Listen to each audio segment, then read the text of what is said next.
Mastering English Phrases, Unlocking the Power of Substitution.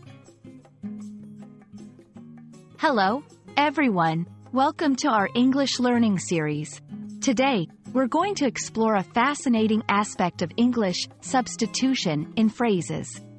Understanding this will not only enhance your fluency but also enrich your comprehension of English nuances. So, let's dive in.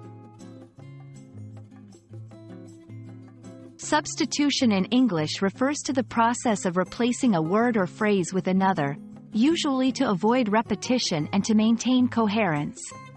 It's like using a synonym but in a broader context. This technique is essential for making your conversation or writing more engaging and less redundant. There are mainly three types of substitution in English.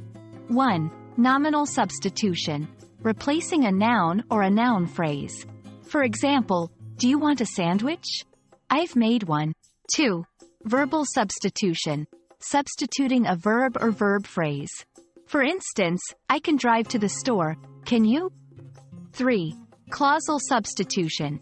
Here, a whole clause is substituted, often with words like so or not. Example, I thought it would rain, but it didn't.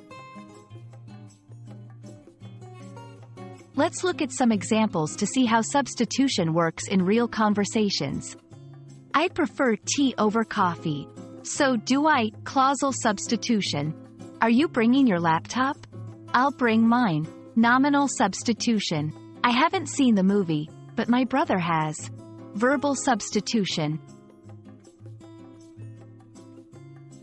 In written English, substitution helps in maintaining a smooth flow of ideas. It's particularly useful in academic and formal writing.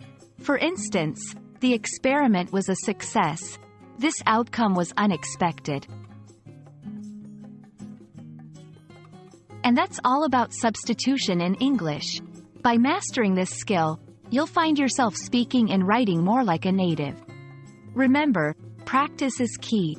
Hope this video helps you in your English learning journey. Happy learning, and see you next time.